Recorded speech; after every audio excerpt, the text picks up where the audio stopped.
श्री गुरु चरण सरोज रज निज मन मुकुर सुधारि वरणो रघुबर विमल यश जोदायक फलचार सियावर रामचंद्र की जय।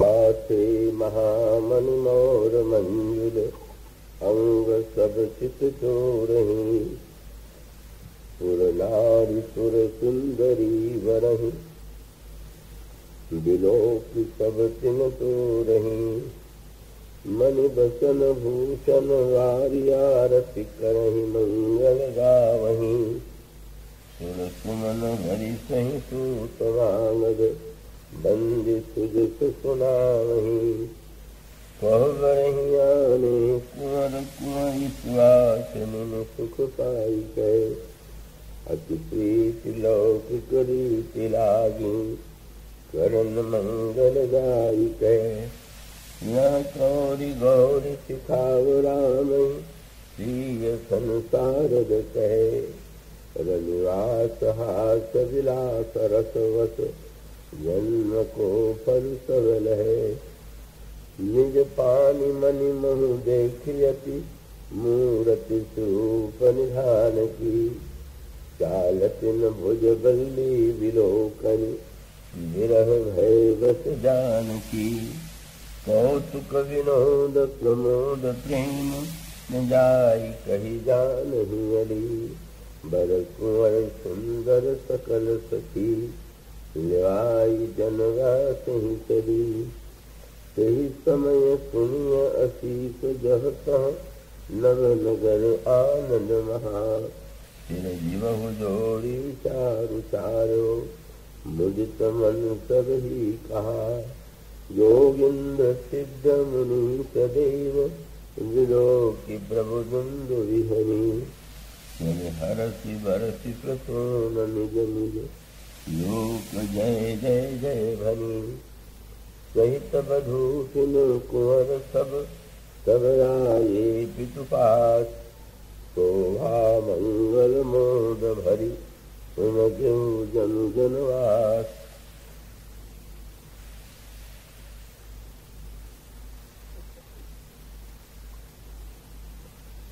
भगवत कथा रसिक विद्यार्थ श्रोता वृंद मत्स्यमती देवियों, अभी जब सूचना दी गई कि कल इस प्रसंग का विराम है तो सच बात तो यह है कि प्रातः काल तक मुझे ही ज्ञात नहीं था कि कल विश्राम, और ये नहीं कि तो प्रतिवर्ष हर दिवसीय कार्यक्रम होता है तो कल 7वां दिन है, पर वो कुछ ऐसे दिन व्यतीत हो गए कि मैं इसी धारणा में था कि अभी शायद प्रवचन के 2-3 दिन के तो प्रसंग तो कल विराम होना है, और अभी तो हम लोग उस वाटिका तक ही पहुंच पाए। कोहबर की जो पंक्तियां आपके सामने पढ़ी गई हैं तो वहाँ कोहबर तक प्रवेश तो बड़े विस्तार से संभव नहीं है, संक्षेप में कुछ सूत्र आपके समक्ष रखे जाएंगे। आशा है आप पूरी एकाग्रता और मनोयोग से उसे सुनेंगे। कोहबर का प्रसंग लौकिक रीति का प्रसंग है, जिसमें गोस्वामी जी कहते हैं हास्य और विनोद का वातावरण है, किंतु हास्य और विनोद के साथ प्रत्येक दर्शन करने वाली नारी को, स्त्री को, सखियों को यह प्रतीत होता है कि जैसे जन्म का जो चरम उद्देश्य है, जन्म का जो चरम फल है वो आज हमें प्राप्त हो गया,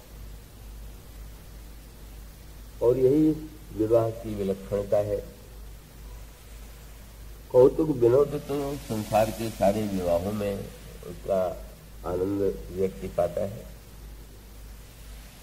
किंतु कौतुक और विनोद के बाद प्रमोद और प्रेम की स्थिति है उसका अनुभव सांसारिक विवाहों में नहीं होता। और उसका अभिप्राय यह है कि यह विवाह का वस्तुतः व्यक्ति की जो आंतरिक समस्याएं हैं उन समस्याओं के समाधान का एक मधुर रूप, और यही सूत्र जिसकी चर्चा कल आपके सामने चल रही थी। बाहर की स्थितियों को जब हम सब देखते हैं तो कहते हैं इस समाज में बड़ी टकराहट है, मतभेद है, विरोध है, पर सत्य तो यह है कि बाहर तो टकराहट है ही, पर यह टकराहट तो हमारे आपके हृदय में ही है, हमारे आपके अंतःकरण में ही है। और इसका अभिप्राय यह है कि बुद्धि से हमें कुछ और ठीक लगता है, मन हमारा और किसी दिशा में जाना चाहता है, चित्त के रूप में जो हमारे जीवन के पूर्व जन्मों के संस्कार हैं वो हमें और किसी दिशा में ढकेलने की चेष्टा करते हैं।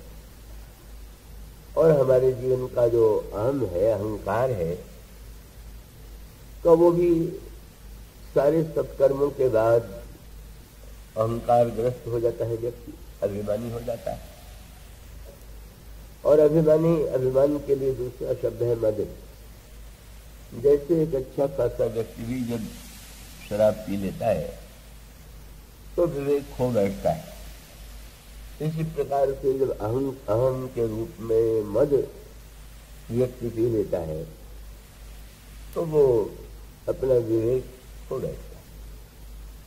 तो ये हमारे अंतःकरण का ही अंतर्द्वंद है जो बाहर जीवन में समाज में दिखाई देता है।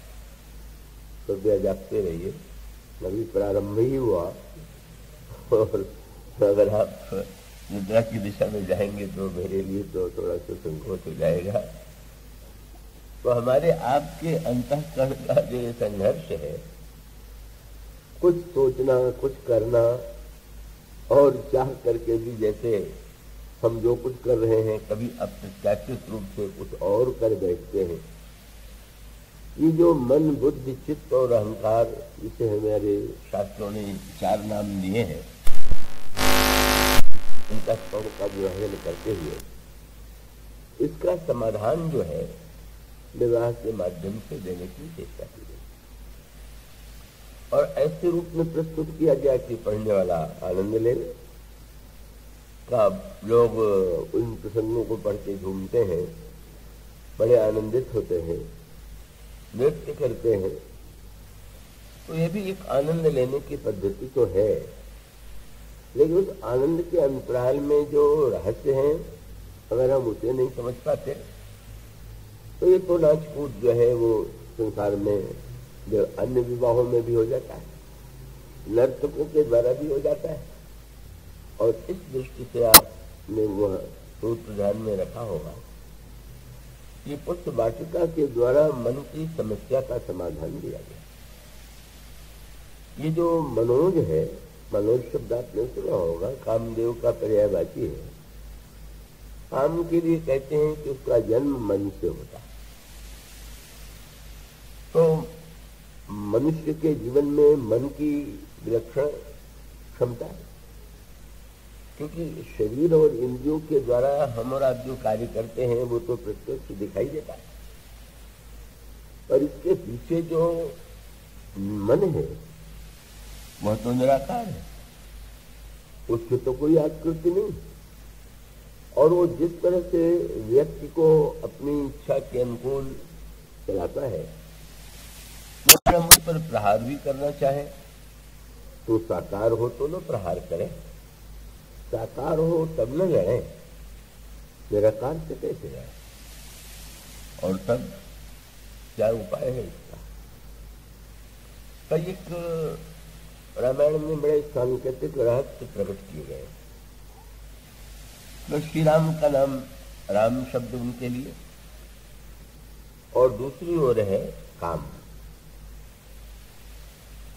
तो राम और काम ऐसा जान पड़ता है कि जैसे परस्पर विरोधी। पर ये श्री रामचरितमानस में स्पष्ट करने की चेष्टा की गई कि राम और काम विरोधी भी हो सकते हैं और राम और काम में एक सामंजस्य भी हो सकता है। तो उसका अभिप्राय ये हुआ कि जब भगवान श्री राम वाटिका में जाते हैं, आप मन में उसका ध्यान कीजिए, हृदय में उसका ध्यान कीजिए, तो सारा दृश्य बड़ा श्रृंगारिक है। सारा दृश्य जो है वो श्रृंगार के रंग रस में ओतप्रोत है। और उस श्रृंगार रस के सामने एक समस्या है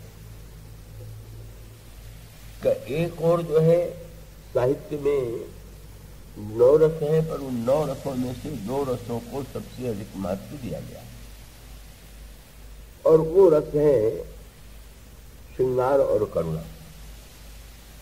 कुछ लोगों की मान्यता है कि 9 रसों में सबसे प्रधान करुण रस और बहुमत यह स्वीकार करता है कि श्रृंगार जो है वो रसराज है, समस्त रसों का राजा।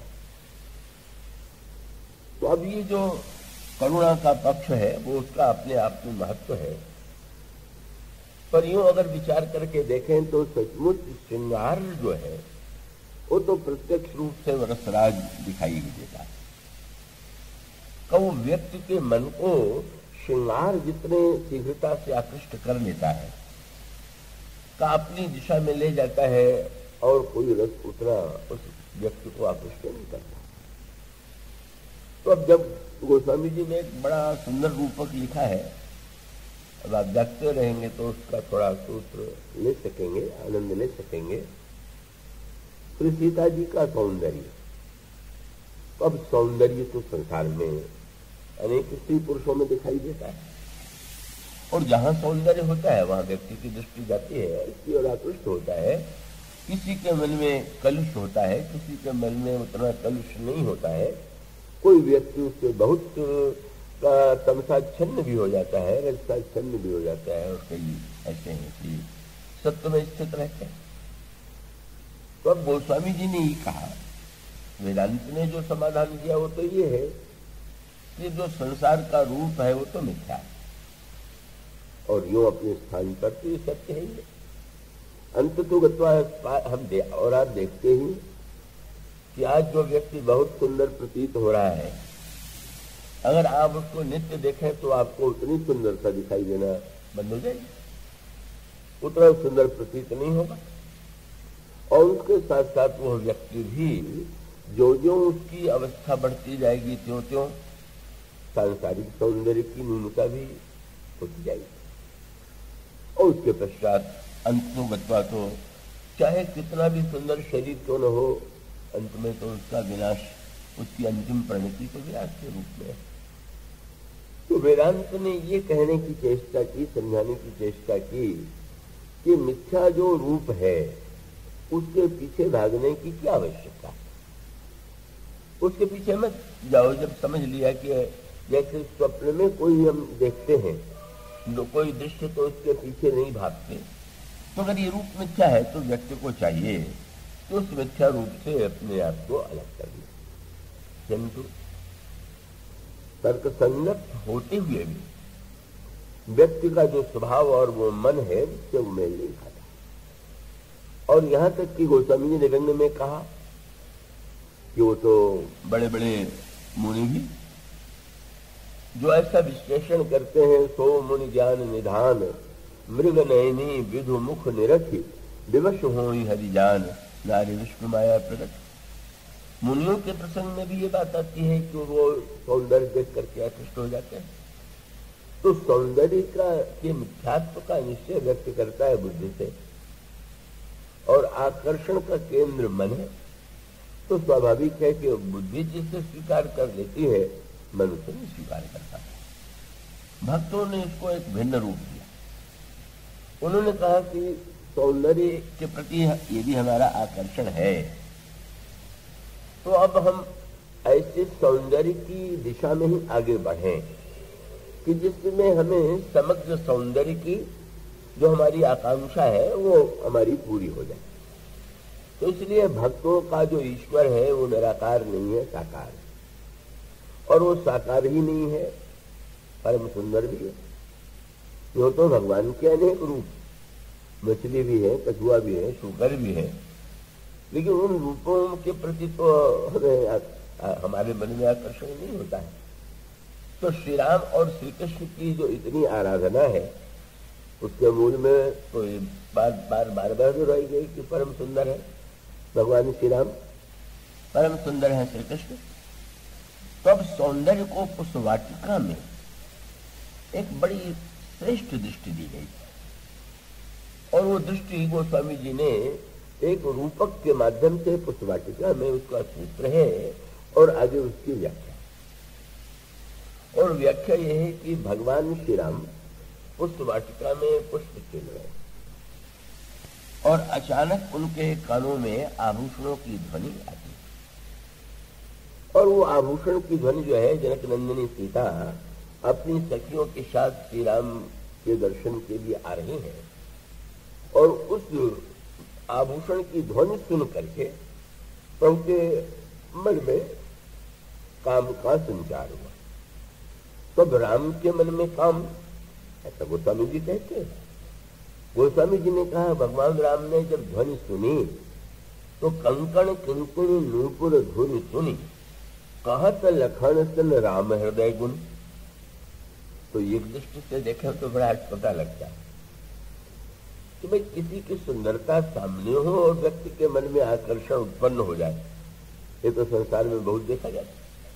पर आभूषणों की ध्वनि दूर से सुनाई दे और उतने से ही श्रृंगार का उदय हो जाए तो भौतिक दृष्टि से तो लगेगा भाई ये तो काम की पराकाष्ठा हो गई।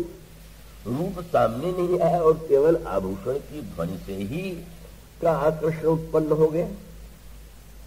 पर वो स्वामी जी दोनों संदर्भ ले रहे। अब यहाँ पर एक और तो श्रृंगार है, भगवान राम लक्ष्मण जी से कहते भी कि मुझे तो ऐसा लग रहा है कि जैसे लक्ष्मण ये जो ध्वनि है कामदेव के वाद्य की ध्वनि है, कामदेव बाजे बजाता हुआ विश्व विजय का संकल्प लेकर के चला आ रहा। तो इस श्रृंगारमयी कविता है। श्री राम भगवान राम ने जो पहली कविता की अपने चरित्र में वो श्रृंगार रस की। अयोध्या में तो प्रभु कवि नहीं, वहां तो जो कुछ कहते हैं वो गद्य में कहते हैं, वो जो भाषा है उसकी भाषा। पर जो काव्य की सृष्टि होती है वो तो वाटिका में होती है और वो भी श्रृंगारमयी काव्य की सृष्टि है। और उसके श्रोता कौन है?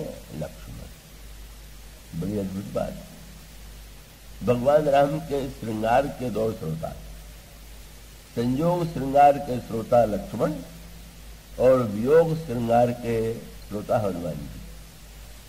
श्रोता भी प्रभु ने क्या विलक्षण चुने।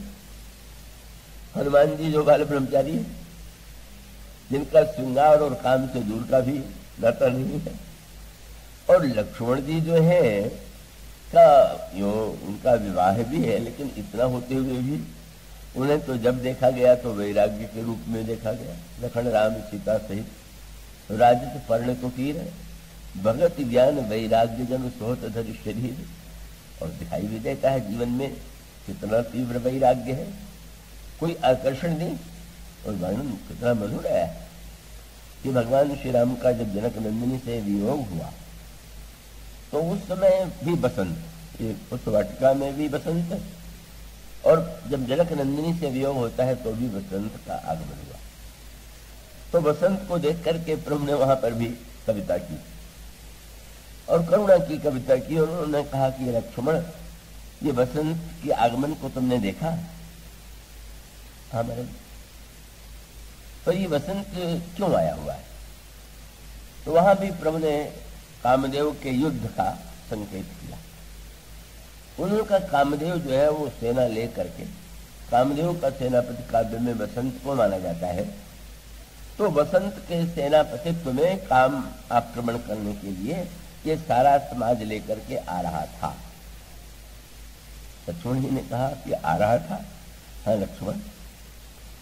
काम ने सोचा कि राम को हराने का इससे कोई बढ़िया अवसर नहीं होगा, तो जो शक्तिशाली होता है उससे हराना तो असंभव होता है। और यदि श्री राम इस समय शक्तिहीन है तो इनको हराने में क्या कठिनाई?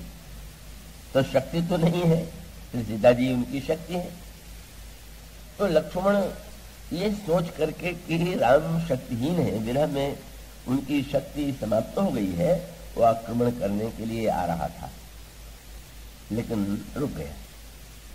लक्ष्मण जी ने पूछा, आ रहा था और रुक गया, क्या अभिप्राय है प्रभु? प्रभु ने कहा कि पहले उन्होंने पूरा जितना वसंत का दृश्य है उसका पूरा सेना के रूप में वर्णन किया। हाथी भी है, घुड़सवार भी है, तो वहाँ जो भौरे बोल रहे हैं तो भगवान कह रहे हैं कि मधुकर मुखर भेरी सहनाई, ये भेरी और सहनाई बज रही है। पर प्रभु ने कहा कि उसने जब मुझे ये सोच करके कि राम तो शक्तिहीन है, इनको हराना सरल है, तो वसंत सेनापति को लेके आया तो, लेकिन उसने भेजा कि जाओ देख लो कि राम को हराने में कोई कठिनाई तो नहीं। और लक्ष्मण जो ही मेरे साथ तुमको उस दूत ने देखा तो घबरा के लौट गया। बोले लक्ष्मण साथ में है, और तब वो काम डर गया कि अब मैं नहीं जीत सकता। विरह विकल बलहीन मुहि जान से निपट अकेल, सहित विपिन मधुकर खग मदन कीन बक बगमेल। लेकिन देख ही गए व्राता सहित, तो तासु दूत सुनि बात, डेरा कीने मनहु तब कटक हटक मन जात। इसके द्वारा भगवान ने लक्ष्मण की प्रशंसा की। जब उन्होंने ये कहा कि सीता के वियोग में मैं तो हार जाता, मैं इतना व्याकुल, तुम्हें देख करके काम रुक गया।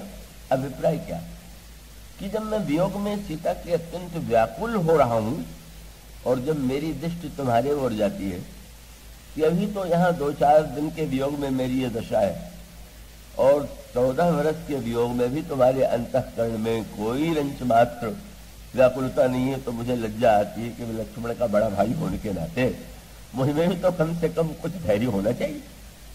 तो प्रभु इन शब्दों में लक्ष्मण के लिए ये संकेत करते हैं कि तुम्हें देख करके तो मुझे भी सावधान हो जाना पड़ता है कि कितना पवित्र अंतःकरण। और इसका अभिप्राय क्या कि श्रृंगार की चर्चा आपको सुनाना हो तो जो श्रृंगारिक स्वभाव का व्यक्ति होगा उसको सुनाएंगे आप, सुना करके आपको आनंद आएगा। पर भगवान राम ने अपने श्रृंगार की गाथा के लिए या तो ब्रह्मचारी को चुना या जो विरागी है उसको चुन लिया। इसका अर्थ ये है कि श्रृंगार की विलक्षणता ये है कि वो व्यक्ति के राग को प्रभु की ओर प्रभु की दिशा में प्रेरित कर देता है। और स्वाभाविक रूप से संसार में भी अगर कहीं एक स्थान पर बहुत राग हो जाए तो अन्यत्र वस्तुओं पर, व्यक्तियों पर भी दृष्टि नहीं जाती।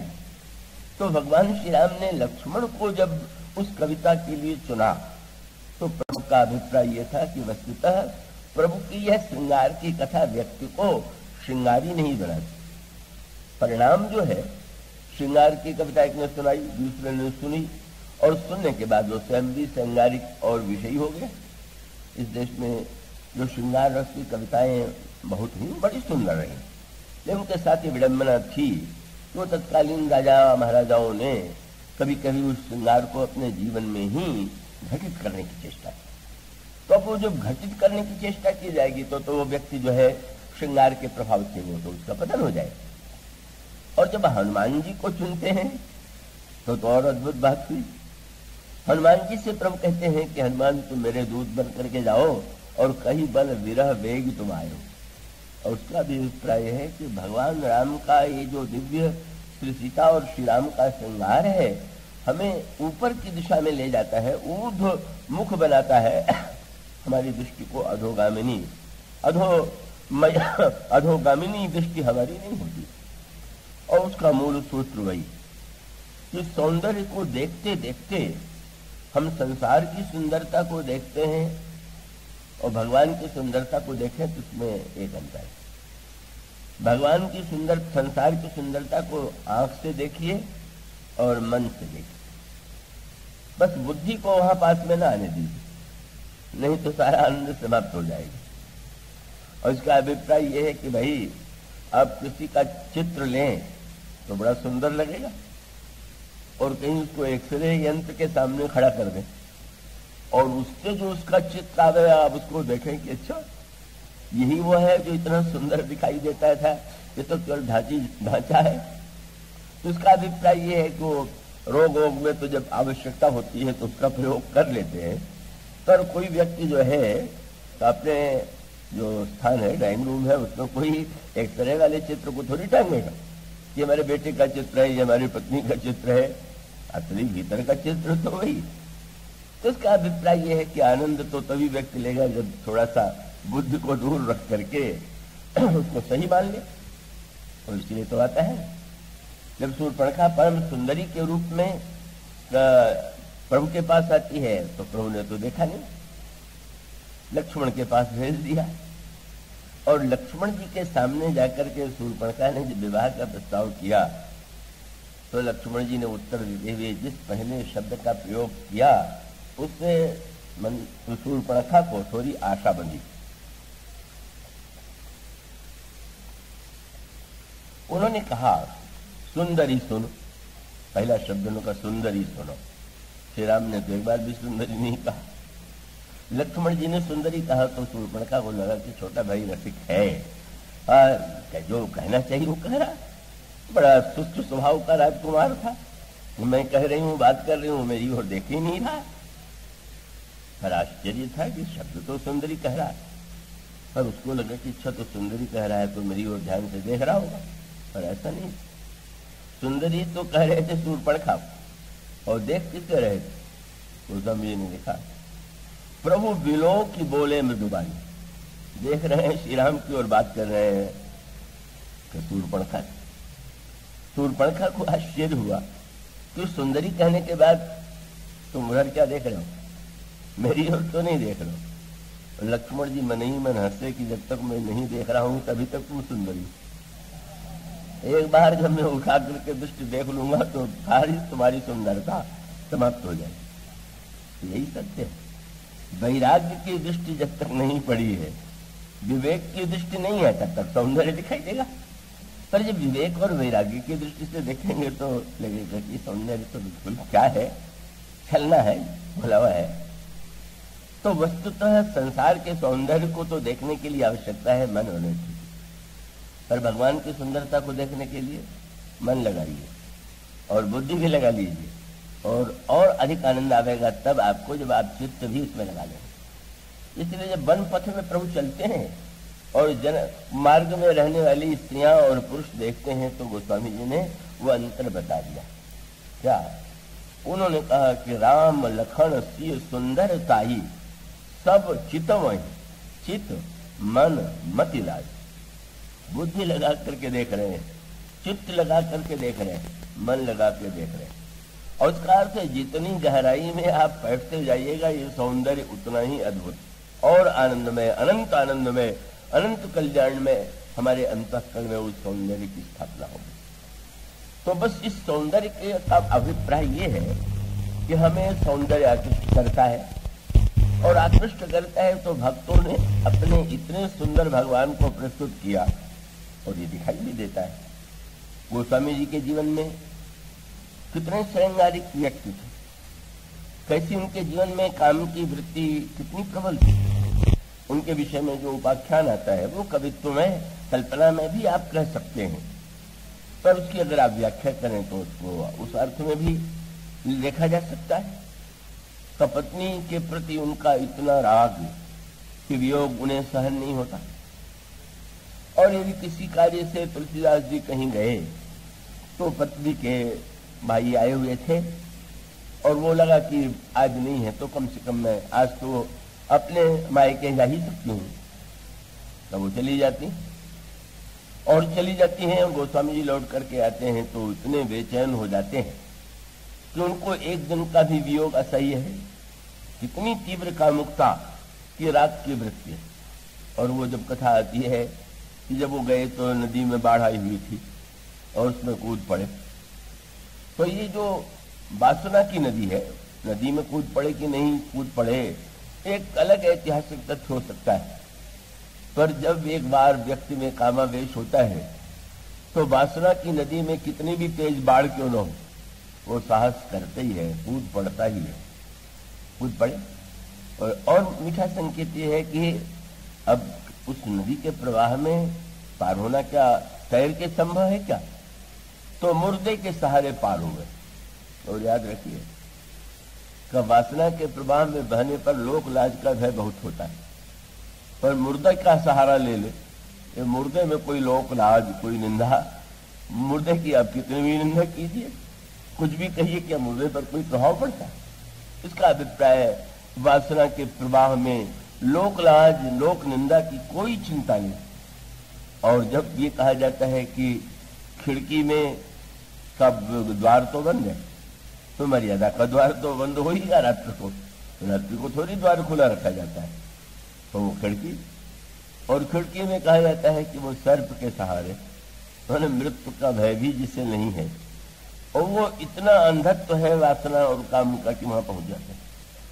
अब गोस्वामी जी में जो इतनी तीव्र कामासक्ति है, वही तो श्री राम की ओर मूर्ति है। ऐसा तो नहीं कि गोस्वामी जी को ऐसे व्यक्ति थे कि वो बहुत प्रारंभ से साधक रहे हों और भगवान को पाने के लिए व्यग्र रहे हों, ऐसी कोई बात नहीं।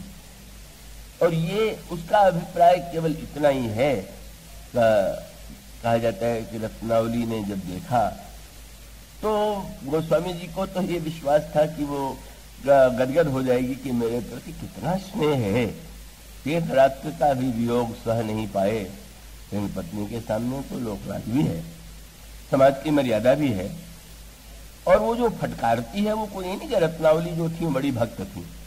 कई लोगों को बड़ा भारी ये भ्रम है कि बहुत उच्च कोटि की थी इसलिए उन्होंने फटकार दिया। ये कहने में केवल एक अतिशयोक्ति है कि रत्नावली को तो वस्तुतः ये लगा कि लोग, हमारे परिवार के वो लोग जब सुनेंगे तो क्या कहेंगे, कि क्या कहेंगे का भय उन्हें उनके मुंह से कठोर शब्द कहलवा देता है। तो ये कठोर शब्द कहला देने पर जो फटकार दिया, या ये जो कहा जाता है कि उन्होंने कह दिया कि आपके मेरे शरीर में जितनी ममता है अगर वो राम में होती तो आप धन्य हो जाते, तो श्री राम में की ओर होती। ये कहते समय उनकी इच्छा ये नहीं थी कि ये सब कुछ छोड़ छाड़ करके साधु हो जाए, बिल्कुल कहीं से इच्छा नहीं।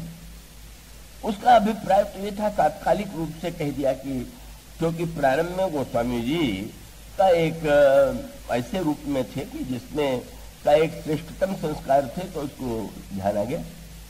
इसीलिए मुझे स्मरण आता है, कवित्री शांति देवी है, हमारे यहाँ भी कोई एक कवि है, मैं नाम भूल रहा हूँ, उन्होंने रत्नावली पर बहुत सुंदर लिखा। मैं भी सुनता हूँ तो आनंद लेता हूँ, बहुत अच्छा लगता है। उसमें रत्नावली की स्तुति है कि रत्नावली कितनी महान। और उन देवी ने भी, तुलसी जयंती थी, कथा में चल रहा था प्रसंग, तो उन्होंने यही कहा कि रत्नावली न फटकारती तो तुलसीदास कहाँ से संत इतने बड़े होते। तो मैंने ये कहा कि मैं रत्नावली के माध्यम से बन गए बात और है, पर पत्नी की फटकार से अगर तुलसीदास बनते होते तो हजारों तुलसीदास घर घर बन जाते। तो अनगिनत लोगों को फटकार पड़ती रहती है, तो ऐसी कोई बात नहीं है। का उसका अर्थ तो यह है कि गोस्वामी जी को जो प्यास है, का माता पिता की मृत्यु हो गई, कोई पालन करने वाला नहीं, तो बिल्कुल प्यास थी कोई स्नेह करे। और जब स्नेह उन्होंने पाया तो ये सोचा कि स्नेह भी केवल मुझसे होना चाहिए।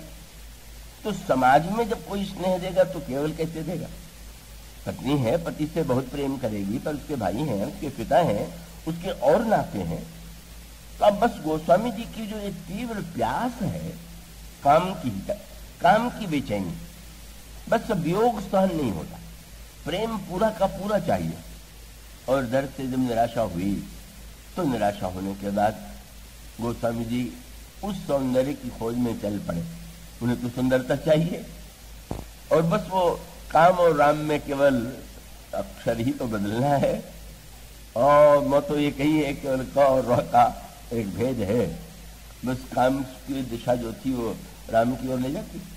और जब वो कहते हैं, भगवान रामायण की जब रचना कर चुके तो भगवान से उन्होंने कहा, प्रभु आपके महिमा में चरित्र का वर्णन किया गया है। मुझे पुरस्कार मिलना चाहिए। प्राचीन काल में राजा महाराजा लोग या उनके विषय में कोई कुछ लिखता था तो उसको बहुत पुरस्कार देते थे। भगवान ने पूछा क्या चाहते हो? महाराज मैं आपके चरणों में प्रेम चाहता हूँ। किसकी तरह प्रेम चाहते हो? भरत की तरह, लक्ष्मण की तरह, हनुमान की तरह? नहीं महाराज, इतने बड़े बड़े महापुरुषों का नाम मैं लूंगा, मैं कैसे कहूं कि भरत की तरह, लक्ष्मण की तरह, हनुमान की तरह प्रेम दीजिए? तब बोले काम ही नारी प्यारी। अपना अनुभव ही उन्होंने बता दिया। बोले महाराज काम ही नारी प्यारी जिमी लोभी प्रिय जिमी दाम तिमि रघुनाथ निरंतर प्रिय लागो मोहि राम। और उसका अभिप्राय है कि उन्होंने जो अनुभव किया जीवन में वो सत्य यही था। और सचमुच कभी कभी जो तीव्र कामासक्ति है, वो राग की वृत्ति जो है, अगर उसको सही दिशा प्राप्त हो जाए तो वो श्री भगवान के सौंदर्य को पा करके धन्य हो जाता है। तो ये जो भक्तों के जीवन में या बिल्वमंगल के जीवन में जैसी कथा आती है, वहां पर भी उनकी आसक्ति की, कामासक्ति की पराकाष्ठा है। और वो बिल्वमंगल भी अगर भगवान को श्याम सुंदर की रूप माधुरी की ओर आकृष्ट हो जाते हैं, तो इन सबका तात्पर्य मानो यही है कि हम अपनी काम के वृत्ति को नकारें क्यों, हम उसी को बढ़ावें। इंद्र के छिद्र नेत्र हो गए, इसका अभिप्राय अगर हमारी काम की वृत्ति 1000 गुना बढ़ जाए, और वो संसार में पूरी तो हो ही नहीं सकती, तो हम तो राम की दिशा में ही जाएंगे। जब सुंदरता की खोज में चलेंगे तो उन्हीं के पास पहुंचेंगे। इसलिए गोस्वामी जी कहते हैं कि श्रृंगार का ही आनंद लेना है तो श्री राम के श्रृंगार का आनंद लीजिए, श्री राम के सौंदर्य का आनंद लीजिए। पर लेते समय फिर मूल सूत्र वही है कि हमारे कसौटी एक ही कि हम अगर आनंद तो भगवान के सौंदर्य का ले रहे हैं, तो कैसे पता चले कि हम भगवान के सौंदर्य का आनंद ले रहे हैं कि सांसारिक वस्तु का आनंद ले रहे हैं? अब मान लीजिए भगवान के मंदिर में कभी कभी उत्सव होते हैं, लोग जाते हैं, बड़ी भीड़ होती है, और होने के बाद कहते हैं कि आज भगवान बड़े सुंदर लग रहे हैं। तो क्या सबके सब भगवान के दर्शनार्थी हैं क्या? आज सुंदर लग रहे हैं इसका अभिप्राय कल सुंदर कम थे? आज उनकी सुंदरता बढ़ कैसे गई?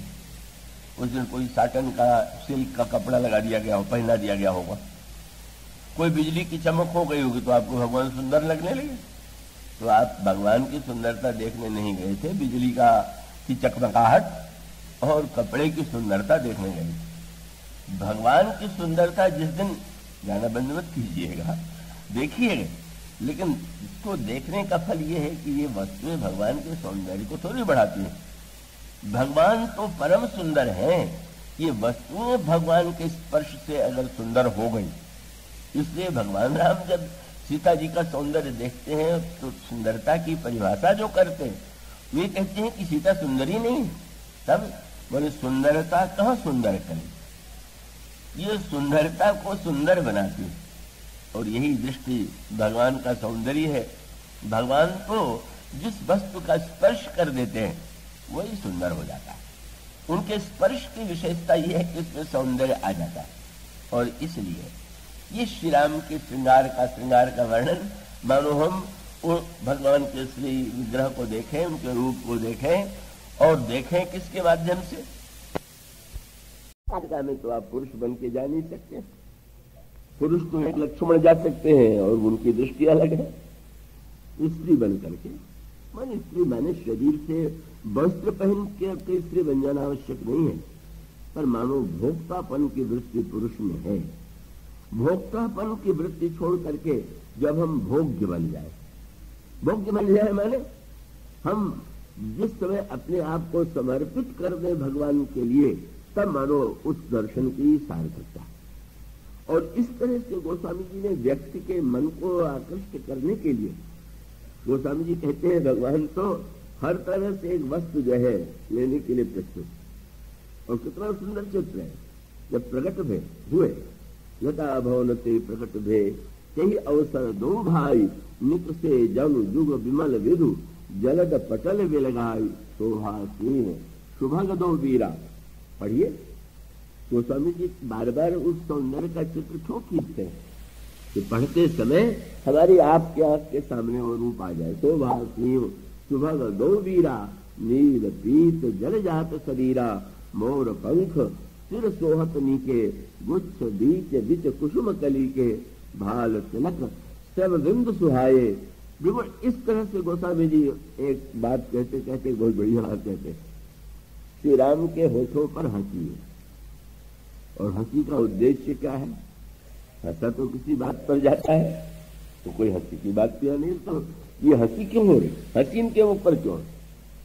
उन्होंने कहा, गोस्वामी जी ने काव्य में कहा कि जैसे कोई वस्तु खरीदना हो तो अब वस्तु पाना है तो या तो कोई सीधे आपको दे दे, कोई सीधे न दे, कोई बेचने वाला हो तो आप उसका मूल्य दे करके उसको खरीद ले।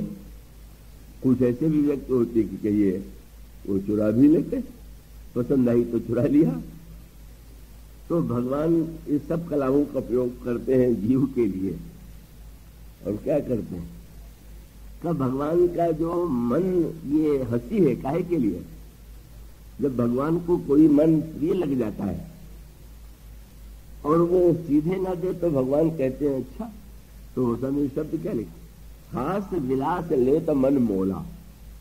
ऐसी बढ़िया हंसी से हंस करके देखते हैं कि उस व्यक्ति को लगता है कि जैसे मेरा मन बिक गया, मोल भी ले लेते और वो चोरी भी कर लेते हैं। जब धनुष यज्ञ में आया तो वो सभी का राजत राज समाज में कौशल राज किशोर, सारे संसार के राजाओं के बीच में कौशल राज किशोर विराजमान है, बहुत बड़े व्यक्ति हैं। ये कौशल राज किशोर क्या करने के लिए आया? बड़े अद्भुत बात, राजत राज समाज में कौशल राज किशोर, सुंदर श्यामल गौर तन विश्व विलोचन चोर। ये चोरी करने के लिए आए हुए, मूल्य से दो तो मूल्य से ले ले, नहीं तो चोरी भी कर लेंगे। तो विश्व पहले चोरी करने के लिए बहुत बढ़िया चुनाव करते हैं। मन को चुराना है तो मन तो है भीतर, और नेत्र है पहरेदार। ये नेत्र के माध्यम, नेत्र से जो वस्तु प्रिय लगती है वही मन में आती है। तो भगवान पहले सोचते हैं कि पहरेदारों को ही मिला लो तो चोरी करने की सुविधा होगी, और तो वो स्वामी जी कहते हैं विश्व विलोचन चोर। इस तरह से मानो भगवान जीव के मन को बार बार निमंत्रण दे रहे हैं, भाई मेरी ओर तो देखो, तुम मूल्य ले लो, अगर तुम नहीं दो तो मैं तुम्हारे मन को अगर हमें बहुत प्रिय लगेगा तो हम चुराने के लिए भी प्रस्तुत हैं। इस तरह से भगवान जो है कब लिए लाई मन साथ, कभी किसी का मन साथ में ले लेते हैं, शरीर को तो यहीं रहने देते हैं। तो ये मानो जीव के मन को ही कैसे हम श्रृंगार की जो कामना है उसे भी पूर्ण कर लें। जब हम उस दृश्य को देखेंगे और जनकपुर वासिनी स्त्रियों की आंख से देखेंगे, भावमयी दृष्टि से, और उस दृष्टि से देखेंगे तो स्वाभाविक रूप से श्रृंगार का आनंद भी मिल गया। और उसके साथ साथ ये जो सौंदर्य है व्यक्ति की वृत्ति को काम के अधोगामी रूप की दिशा में नहीं ले जाएगा। इसीलिए एक रूपक और है, और बड़े महत्व का रूपक, कि जब भगवान राम कवि बने तो अचानक उनको ऐसा लगा कि श्री सीता जी की सुंदरता के लिए भी तो कोई उपमा देनी चाहिए। तो भगवान श्री राम जब ढूंढने लगे तो उनको लगा कि अब मैं क्या करूं, झूठी वस्तु तो पूजा में अर्पित नहीं की जाती। तो उन्होंने कहा मैं सीता जी के लिए कोई उपमा तो देता, लेकिन सब उपमा कभी रहे जुठारी, तो कहीं पट करूं विदेह कुमारी। झूठी वस्तु में कैसे अर्पित करूं? ये सांसारिक कवियों ने जितनी उपमाएं थी उन्हें संसार की सुंदरता में लगा के झूठा कर दिया, तो देह कुमारियों को में जो लगा दिया गया वो विदेह कुमारी में कैसे लगाऊं? सीता जी का नाम भी विदेह कुमारी, साहित्य का एक अपना आनंद है। नाम भी चुनते हैं, बोले कभी देह कुमारियों को देखते हैं और ये विदेह कुमारी है। गोस्वामी जी को लगा कि ये तो कवियों पर बड़ा हस्तक्षेप है। किसी ने गोस्वामी जी से कहा, अब प्रभु ने जो आक्षेप किया कवियों पर तो आपको निराकरण करना चाहिए। सीता जी के लिए कोई नई उपमा ढूंढिए जो झूठी ना हो। तो गोस्वामी जी ढूंढने लगे। अब जब ढूंढने लगे तो अब ये हुआ कि संसार में तो कोई सौंदर्य ऐसा नहीं है कि जिससे तुलना की जाती। तो किसी ने कहा कि जो ऊर्ध्वलोक में दिव्य देवियां हैं उनसे आप तुलना कर दीजिए। तो गोस्वामी जी सोचने लगे और उन्होंने एक एक बनाया। उन्होंने कहा, किसी ने कहा सरस्वती भी तो परम सुंदर है। तो गोस्वामी जी ने कहा कि सुंदर तो है पर उनमें बहुत बड़ा दोष। क्या बोले? बकवादी बहुत, गिरा मुखर। और ठीक बात भी है, बहुत कोई सुंदर है पर बहुत अधिक बोलने लगे तो सामने तो व्यक्ति नहीं कहेगा। पर बाद में कहते हैं कि इसका मुंह जो मशीन की तरह चलते ही रहता है, बंद ही नहीं होता। मैंने बहुत बोलना कोई बहुत बढ़िया गुण नहीं, क्यों बस बोलते जा रहे हैं तो बस बोले ही चले जा रहे हैं। तो गोस्वामी जी ने कहा, भाई बहुत बोलना भी तो सौंदर्य की कमी है। अब सरस्वती की लाचारी तो ये है कि वो तो वाणी की देवी है, वो तो बोले ही, बोलना ही उनका काम है, उनकी उपमा नहीं देंगे।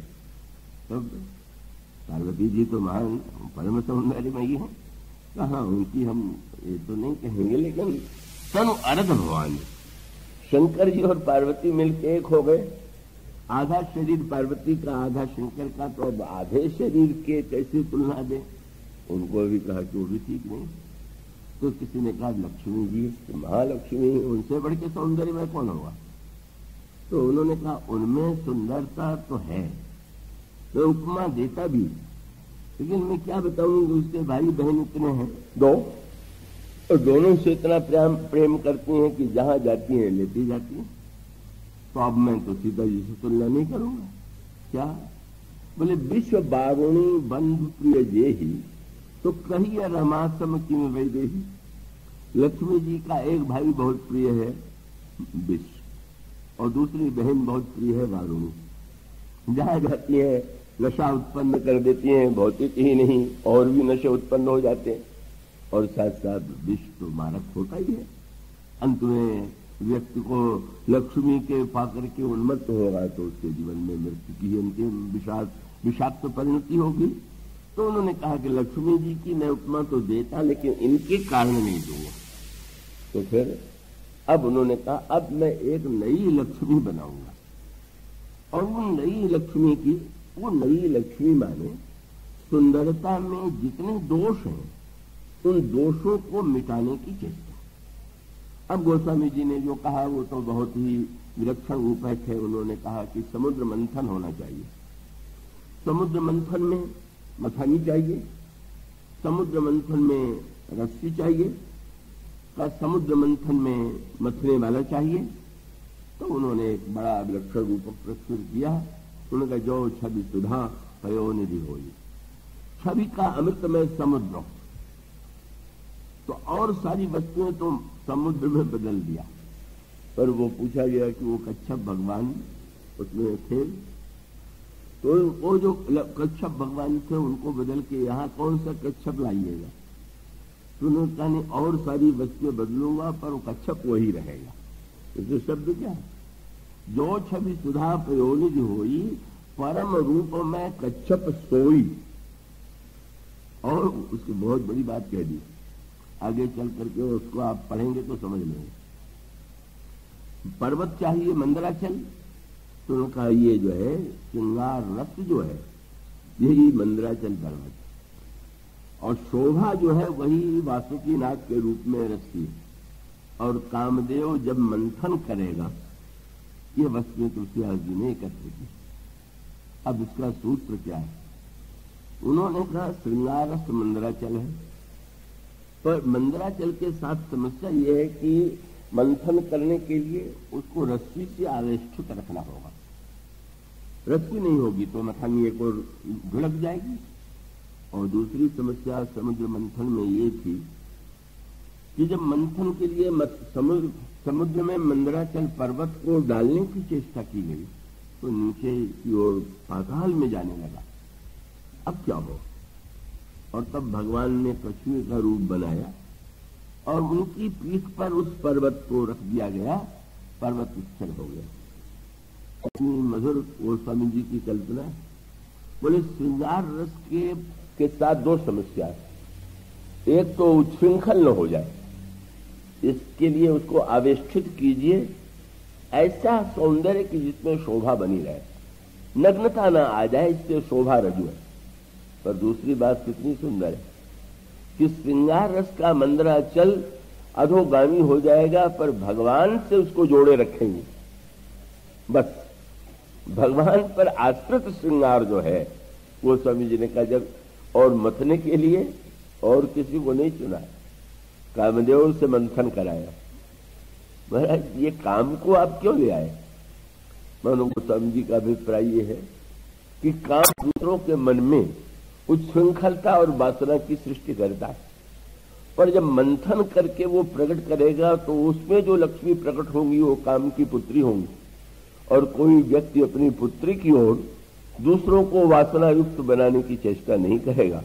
इसलिए उन्होंने कहा यही विधि उपजय लक्ष्य जब सुंदरता सुख मूल तदपि सकोच समेत कवि कहीं सीय समतूल।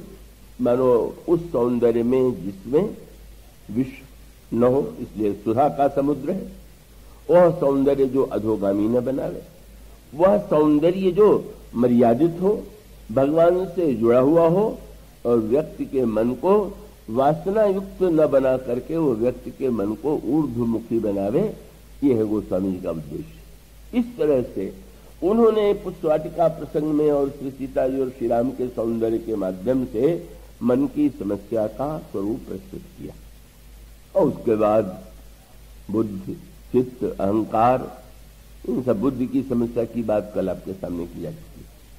सबसे कठिन था समाधान, समस्या थी अहंकार की, उसका सबसे कठिन, क्योंकि पुष्पवाटिका में ये रस तो आ गया, लेकिन अभी तो धनुष यज्ञ होना है, और यदि धनुष यज्ञ होना है तो धनुष यज्ञ क्या है, ये धनुर्भंग क्या है।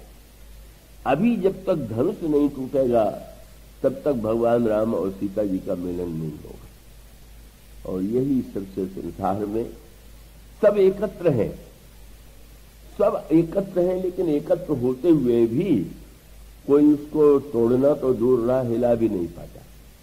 ये धनुष कौन है? ये भगवान शिव का धनुष मूर्तिमान समस्त अहंकार है, और अहंकार को तोड़ने के लिए सब बेचैन, लेकिन लेंगे क्या? कई अहंकार, बस हम सब लोगों की एक ही इच्छा है, हम अपने अहंकार से दूसरे का अहंकार तोड़ दें। बस शैली ये है, जब कहेंगे तो ये कहेंगे वो बड़ा अभिमानी, तो जब हम कहते हो बड़ा अभिमानी है तो क्या आप समझते हैं कि आप में अभिमान नहीं है क्या? पर कहते समय इसका अंतर इतना ही हो सकता है कि कोई मुंह से बोल दे तो लगता है कि बड़ा अभिमानी, कब पर कोई व्यक्ति न बोले तो क्या उसका अभिप्राय यह है कि वो अभिमान से मुक्त हो गया? बड़ा कठिन है अभिमान से मुक्त होना, इतना जो मौन से भी नहीं, बोल करके लोग कई का अभिमान प्रकट हो जाता है। अब अगर कोई व्यक्ति आकर के मंच पर बढ़ने की और अपने को प्रकट करने की चेष्टा करे तो लोग कह सकते हैं बड़ा अभिमानी, और कोई व्यक्ति बिल्कुल पीछे जहां जूते रखे वहां बैठ जाए तो लगेगा कि अभिमानी, पर यह आवश्यक नहीं है, क्योंकि एक व्यक्ति का अहंकार सामने आया, लेकिन पीछे बैठा हुआ व्यक्ति अगर सोच रहा है कि मैं कितना निरभिमानी हूं कि जूते में बैठा हुआ हूं, तो उसको अपनी निर्भिमानता का अभिमान हो गया, अपनी नम्रता का ही अभिमान हो गया। बड़ा चक्करदार घेरा है इस अहंकार का, और ये बेचारे राजा सब अहंकारी आए हुए हैं अपना अपना अहंकार लेकर के, तो उस अहंकार से अहंकार को, छोटे अहंकार से बड़े अहंकार को तोड़ने के लिए। और इसलिए ये जो अहम है ये तो किसी से छूटता नहीं, टूटता नहीं, इसको कोई हिला नहीं सकता है। मानो ये जितने हैं उनको एक ही चिंता है, और वो ये है कि गोस्वामी जी ने कहा प्रत्येक राजा धनुष तोड़ने के लिए चला तो लगा अभिमान को तोड़ना चाहता है, पर मूल सूत्र वही, जब वो जाते हैं तो अपने देवी देवताओं को मनाते हैं, चले इष्ट देवन सिरनाई, और उसमें प्रार्थना यही तो होती है कि गणेश जी मैंने इतनी पूजा की, अब धनुष तोड़वा दीजिए, धनुष तोड़वा दीजिए जिससे हमारा विवाह हो जाए, संसार में मैं अद्वितीय हो जाऊं। विशिष्टता तो अपने मैं की ही है। और जब धनुष नहीं टूटता है तो लौटते समय फिर से गणेश जी से कहते हैं कि महाराज अब आपने पूजा मैंने की और तोड़वाया तो नहीं, तो अच्छा कोई बात नहीं, पर इतनी कृपा कीजिए कि दूसरे किसी से न तोड़वाइएगा। महान इसका अर्थ है कि हमारा मैं बचा रहे और दूसरे का मैं नष्ट हो जाए। अगर हमारा भी टूटे तो दूसरे का और भी टूटे। इसलिए वर्णन आया कि जो राजा उठे और नहीं तोड़ पाए, तो कुछ राजा ऐसे भी थे कि जो उठे ही नहीं। उठे नहीं, क्यों नहीं उठे? बोले उनकी दृष्टि बड़ी पवित्र थी, वे पहचान गए कि श्री राम और श्री सीता कौन है, और इसलिए उस आनंद में डूब गए। पर जो नहीं तोड़ पाए थे, चाहते तो ये है कि धनुष किसी से न टूटे, पर जो नहीं तोड़ने के लिए उठे थे उनको उकसाने लगे। अरे तुम आए हो, क्या बैठे हो? कि बड़े व्यग्र, पर व्यग्र इस बात के लिए है कि हमारी दुर्दशा हुई है तो इनकी भी तो हो जाए। बस अगर हमारी बस ये जो वृत्ति है वही इसका मनोविज्ञान है। और तब अच्छे राजाओं ने कहा कि नहीं, हम तो नहीं उठेंगे। तो उन्होंने कहा कि नाक नहीं कट जाएगी इतने बड़े समाज में आकर के, और बस बैठते रह गए। तो भले राजाओं ने कहा कि आप लोग जब करने गए थे तोड़ने के लिए तो आपकी नाक बच गई क्या? और शब्द व्यंग का कहा, उस धनुष का नाम था पिनाक। तो पिनाक में नाक शब्द ही है, तो उन्होंने कहा नाक पिनाक ही संग सिधाई। तुम लोग गए और पिनाक में तो स्वयं एक अक्षर अधिक था, उसने नाक को छीन लिया, तो तुम लोग बिना नाक के हो गए, अब हमको भी बिना नाक का ही बनाना चाहते हो क्या? तो अहंकारी का जो प्रिय प्रतीक है वो नाक है। बस ये कहते कुछ भी हो जाए पर नाक नहीं कटनी चाहिए, एक ही चिंता है। अब नाक नहीं कटनी चाहिए, ये वृत्ति है, और वो स्वभाव जो है उसका ही परिणाम ये है कि अभिमान जो है वो अडिग है, चल नहीं सकता। लक्ष्मण जी में सामर्थ्य है, पर लक्ष्मण जी उसके लिए प्रस्तुत रहे। यूं जब जनक ने निराशा प्रकट कर दिया, वस्तुतः उसका तात्विक सत्य है। इस धनुष के टूटने से पहले क्या किया लक्ष्मण जी ने? उन्होंने को उस वस्तु को तोड़ दिया जो तोड़ना उन्हीं के कार्य था। क्या महाराज जनक क्या अभिमान शून्य थे क्या? बहुत महापुरुष थे, पर वो एक सात्विक अभिमान था। कब? जब धनुष नहीं टूटा।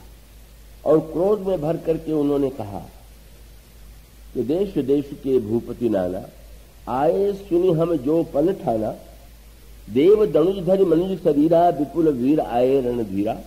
और साथ साथ कह दिया कि मैं जो जितने व्यक्ति आए हैं, मैं नहीं मानता कि कोई भी व्यक्ति ऐसा हो सकता है कि जिसके मन में इतना बड़ा लोभ न। कुंवरी मनोहर विजय बड़ी, कीर्ति अति कमनीय, पावनी हार विरंची जनु, रचौ न धनु दमनीय। कहो काय यह लाभ न भावा। कौन है ऐसा? यही जनक जी का अभिमान।